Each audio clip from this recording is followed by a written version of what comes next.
So I think we've got coming up now actually a rather good guy called Colonel Bob Stewart. I've known Bob off and on now for about 3,000 years. You're looking what can only be described as relaxed there, Bob. Where are you? I'm at home in Beckenham, and I'm retired and enjoying life and just watching politics and the military. Slightly askance, to be honest, Kelvin. I Right. mean, I can't believe the state we've got ourselves into, both as a country and on defence. But I'm no longer a politician.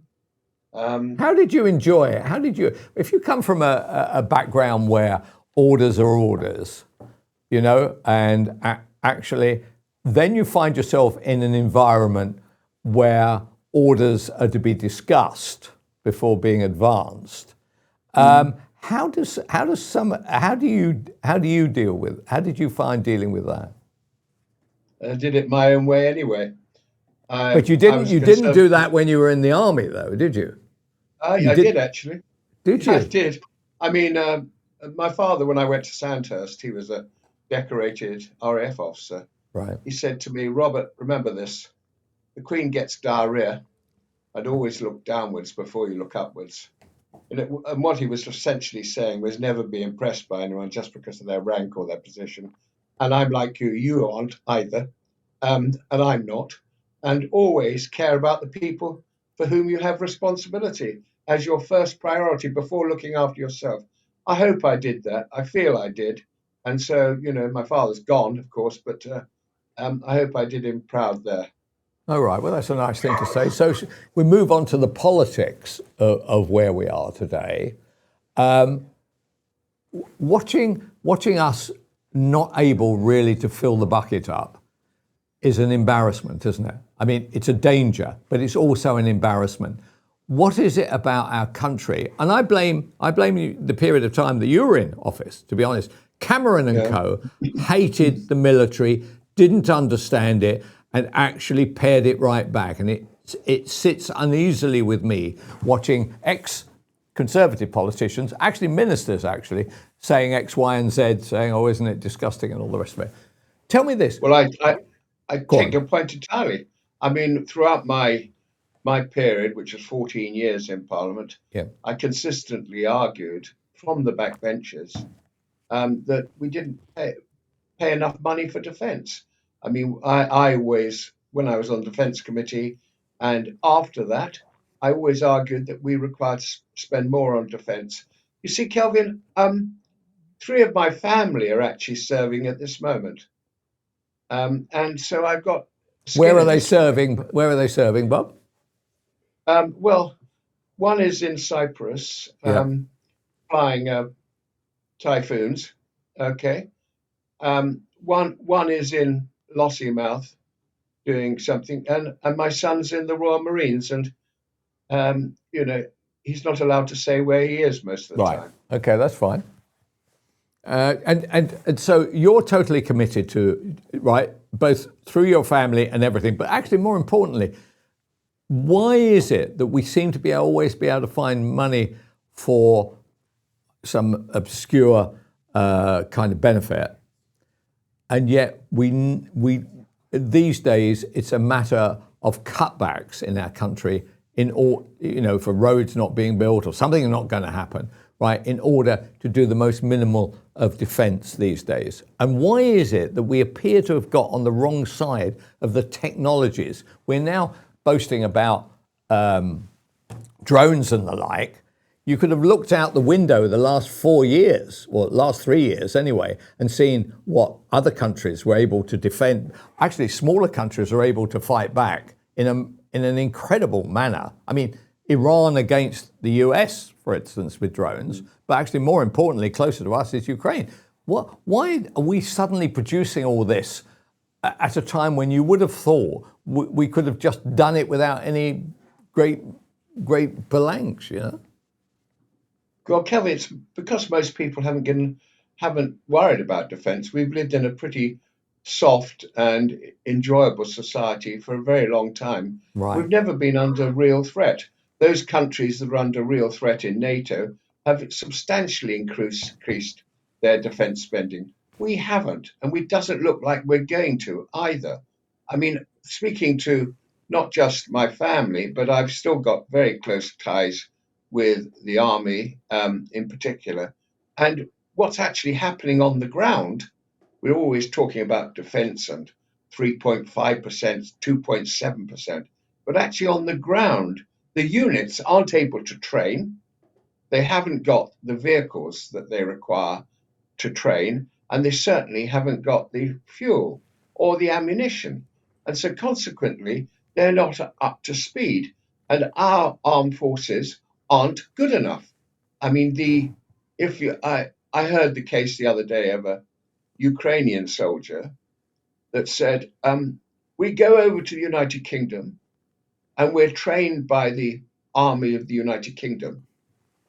But the woman who was in charge of our training looked like she still had a mother's milk round her lips. And it was appalling. And we thought, what the hell are we doing here? I think we're rather conceited to think that we've got armed forces that can train people like Ukraine. And we can't. They should be training us. Do you know what? I so agree with that. I so agree with that. What's the point of coming here? We go there, watching a smaller nation. It's 1/4, 1/5 of the size of Russia, with all their manpower and all their, nuclear bluster. And actually, they fought them to a standstill. It may even be worse than that, actually. And so why don't we send our people over there and learn how we can manufacture our own drone? Why don't we start our own drones businesses? That's what...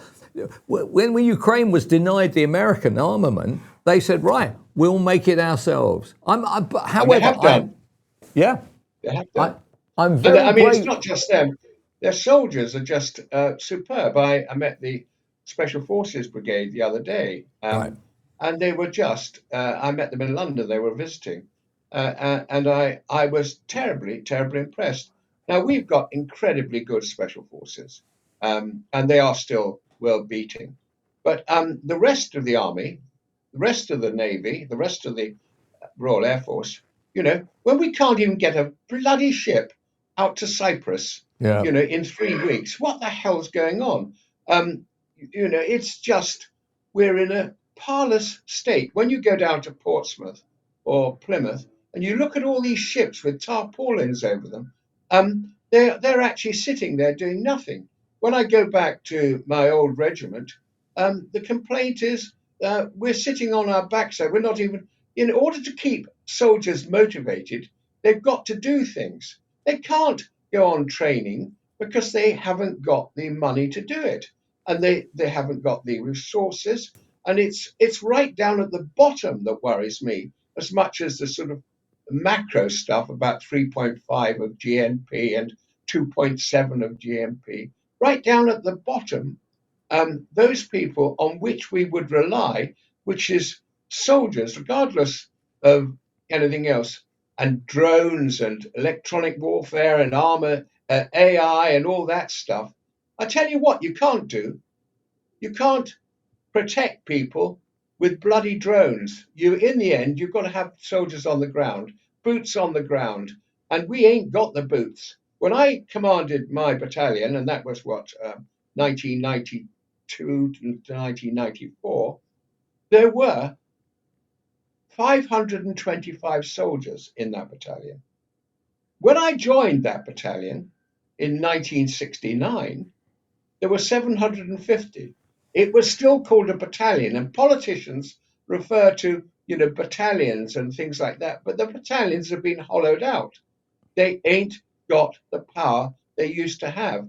And I tell you one thing, you do need soldiers, you do need airmen, you do need sailors, and they are getting increasingly rare. Okay, let me ask two questions. Let me ask two questions in relation to that. One of the disappointments I felt on seeing the rough outline of this contribution towards defending our nation was that in order to pay for it, they're going to the military housing, right, is not going to be improved, right? They're simply going to save the money on that. Is it right? Is it right that there should be landlords are are by law are forced to correctly make sure that houses are in good shape, etc. Right, either through making sure that they can defy wind and rain and God knows what. Right? That's quite right. Right?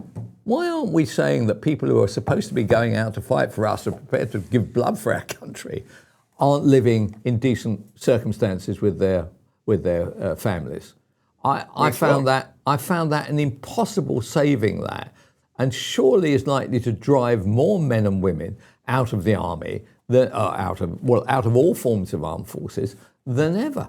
What right? And yet I haven't seen anybody take up saying, "Oh well, we should fight for these people. They're going to fight for us."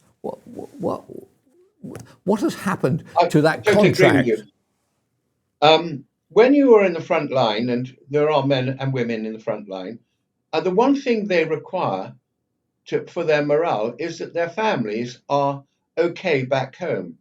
They don't wish to be worried by the fact that the wife or the husband is living in poor conditions.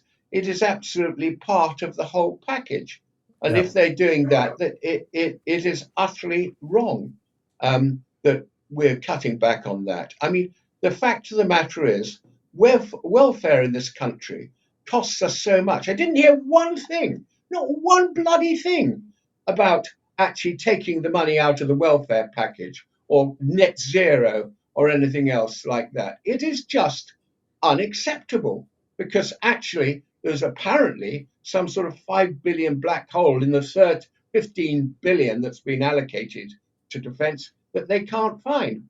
Well, I can tell you where they can find it. Have a damn good look at how much is paid out in welfare, and how much we encourage people to come to this country on rubber boats across the channel because they get such good conditions when they get here.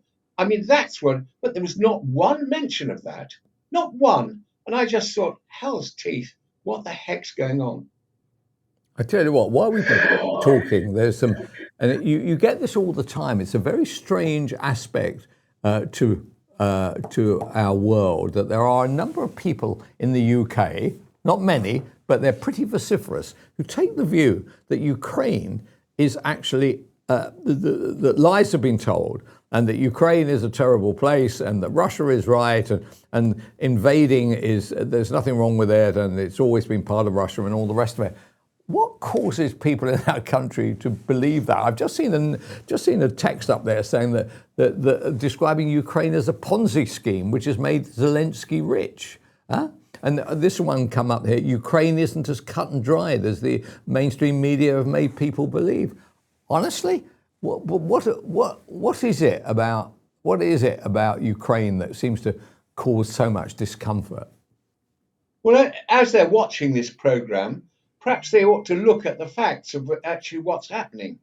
I mean, firstly, Russia invaded Ukraine, and Ukraine put out a very gallant resistance. Secondly, Ukraine does actually have some approach to democracy rather like ours. We have a duty. This is a European country, and they want to be European.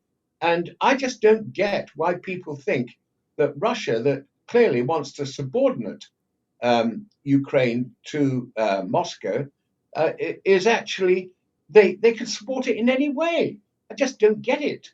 I mean, the Russian people are increasingly against the Ukraine war, increasingly, and yet these people, these may I say bastards running the Kremlin, are just plying on regardless and killing so many decent Russian people as well. The Russian soldiers are just like you or I, Kelvin. Yeah, If we were living there, yeah. some of these guys have been forced into uniform and they fight for their country as you would, as I would. I mean, it's just so tragic to see these young men and young women, mainly young men, of course, but young men and young women, killed. And in the end, in the bloody end, it'll all be solved and there'll be some sort of treaty. And yet all these people will have gone on our side or the Ukrainian side and on the Russian side. All these young people will have gone. I just think war is such a tragedy sometimes, and I just don't get it. That's why so many military men actually are much averse to going to war because they realize in the end there will be a political decision, political fix to it, and everyone will be happy and all the rest of it. There'll be great glory, but all these young people will have gone. And, we have all these. I go every November, as perhaps you do. I suspect you do because I know you. Go and remember all the young men Yep. and young women that Yep. have been killed in war. And yet that's it. I mean, that is it. I mean, I just don't get it. I just don't get why we are not quicker on the politics on sorting these things out. So we we should not go to war if we can avoid it. I'm not CND. I'm not that. I realise we've sometimes got to pick up arms, but I want to actually stop killing people as soon as possible. It's quite interesting. There's been a whole flood of texts come up as we've done it. I sometimes wonder whether there's a directional finder by kind of Russian spooks towards mainstream or debates like this, in which they actually flood the conversation with their putting their pro-Russian views, rather than actually those people don't really exist at all, and it's a very well-funded form of PR campaign on behalf of the Russian side. I just don't see so much of the Ukraine side coming forward. They kind of have to rely on people like you and I to make the argument, rather than there being a natural upswing towards everybody. I find that very odd. Stop wondering about it, Kelvin. These bots, they've got huge numbers of people targeting this program, Yeah. who actually counter and send in these things. I think they're called bots, but Yeah, they are. I remember. I mean, this is what they do. I mean,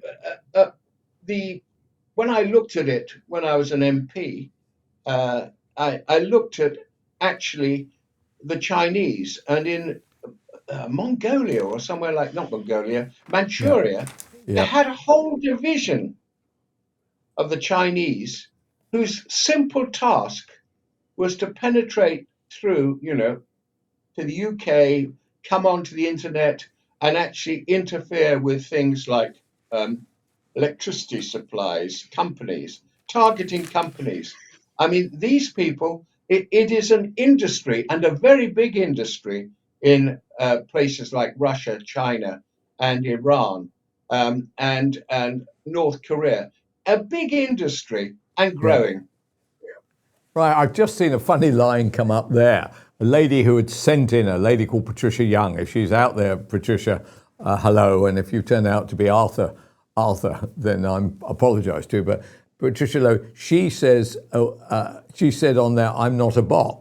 But of course, that, as that ad says, that's what a bot would say. It's a funny thing. Anyway, Bob, look, I've got to go. You've got to go. Thank you very much for your time. It's always great to speak to you, and looking so well. Yes, that was Keep Colonel well to yourself.